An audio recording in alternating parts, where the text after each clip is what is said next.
Hello दोस्तों, कैसे हैं आप सब। उम्मीद है आप सब अच्छे होंगे। तो हर कहानी के सीख की तरह आज के भी इस कहानी में आप लोगों को कुछ न कुछ सीखने को मिलेगा। जैसा कि दो दोस्त थे, एक संजय और एक युगल, और एक ललन था जो संजय का भाई था। संजय और ललन में आपस में कोई बात को लेकर के लड़ाई हुई है, जिसके वजह से युगल अपने दोस्त संजय को समझाता है और कहता है, देखो भाई संजय, तुम हमारी बात मान लो। तुमको मैं दोस्त नहीं अपना सगा भाई मानता हूँ।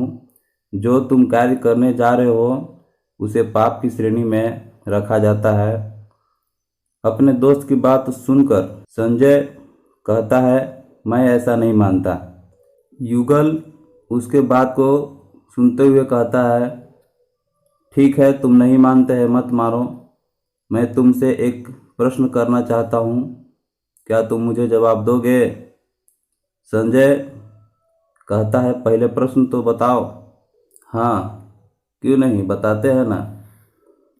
संजय के पूछने पर युगल प्रश्न बताते हुए कहा, पाप के बाप का नाम क्या है, तुम बताओ। युगल के पूछने पर संजय सकपका गया। कुछ देर चुप रहकर बोला, मुझे तो नहीं मालूम है, तुम ही बता दो। इसके बाद युगल बताता है, यार, पाप का बाप का नाम लोभ होता है। व्यक्ति कोई भी पाप लोभवश ही करता है। बीच में ही संजय टोकते हुए पूछता है, ऐसा क्यों। तो युगल ने बताता है, ठीक है, सुनो। रामचरितमानस के पात्र रावण को तुम जानते ही हो।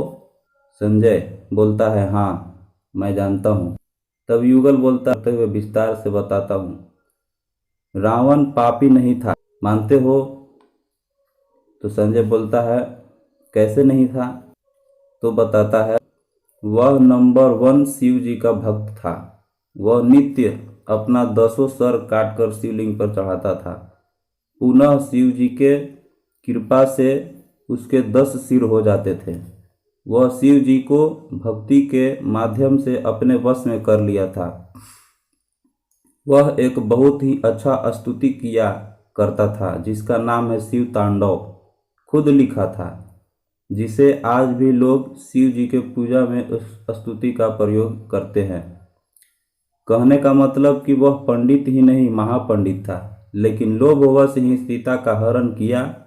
उसकी नज़र में सीता अति सुंदर स्त्री थी, जिसके कारण वह अपने माया के बल पर साधु का रूप धारण करके सीता को हर कर लंका ले गया था, जिसके कारण राम, हनुमान और भी सारे वानर सेना के कारण उसकी लंका का नाश हो गया। कहने का अर्थ है कि व्यक्ति से लोभवश ही पाप हो जाता है। लोभ का अगर त्याग कर दिया जाए तो पाप अपने आप ही समाप्त हो जाता है। दूसरा उदाहरण ये है, महाभारत के पात्र दुर्योधन को ही ले लो।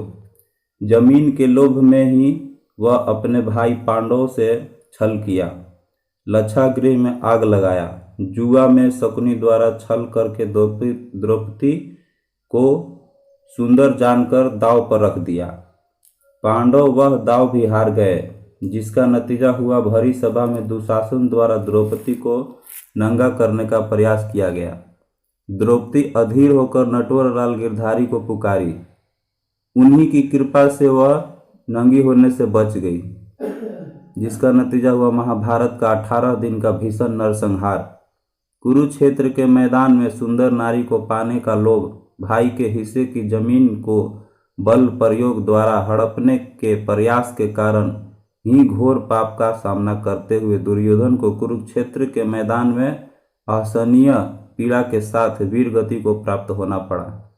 ऐसा एक दो नहीं, सैकड़ों उदाहरण है। इसलिए संजय, मैं कहता हूँ, थोड़ी सी जमीन और थोड़ा मोड़ा झंझट के कारण भाई से केस और फौजदारी का विचार बदल दो। जर जोरू जमीन, ये 3 चीजें वास्तव में भाई भाई के दुश्मन बना देती है। संजय को भाई ललन अपने कुल जमीन के 3 हिस्से में बांटकर माँ वाली जमीन माँ को अपने वश में करके रजिस्ट्री करा लेने के फेरे में था, जबकि संजय और ललन 2 भाई ही थे। युगल के इतना समझाने के बाद संजय पूछा, क्या तुम्हारी नज़र में मैं लोभी हूँ?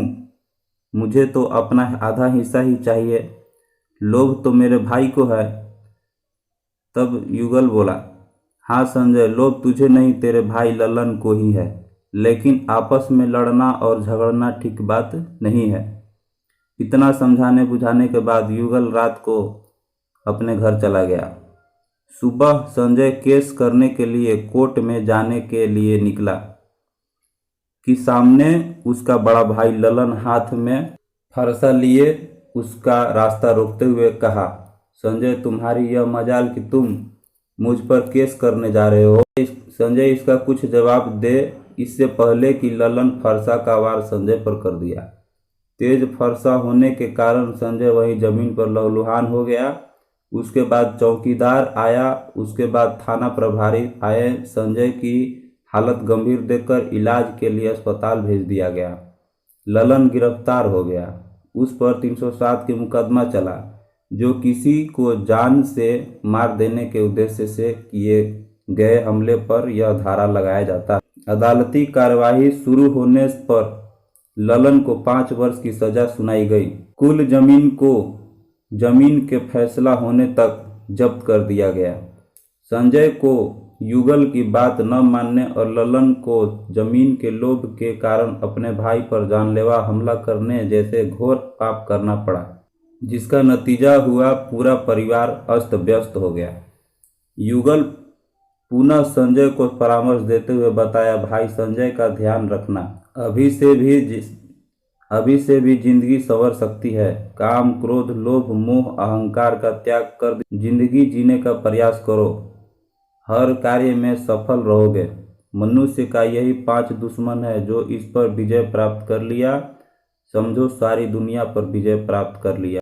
उसके बाद से संजय युगल का बताए गए रास्ते पर चलते हुए नए सिरे से अपनी जिंदगी शुरू की। बीच बीच में कहीं दिक्कत होता तो युगल से परामर्श कर लेता था। जब तक ललन 5 वर्ष पूरा कर जेल से घर आता, तब तक संजय काफ़ी आगे पहुंच गया।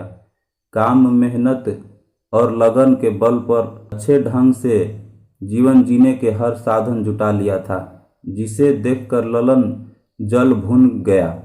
तो दोस्तों, आज की कहानी यही थी कि आप अपने मन से काम, क्रोध, मोह, लोभ, ये सब पाप के श्रेणी वाली कार्य है, इससे हमें दूर रहना चाहिए। और दोस्तों, अगर अच्छा कहानी लगा हो तो प्लीज़ इस वीडियो को लाइक करें, और ऐसी ऐसी कहानी और भी देखने के लिए, नोटिफिकेशन पाने के लिए बगल वाले बेल आइकन को दबाना न भूलें, ज़रूर दबाएं। मिलते हैं फिर से एक अगले वीडियो में।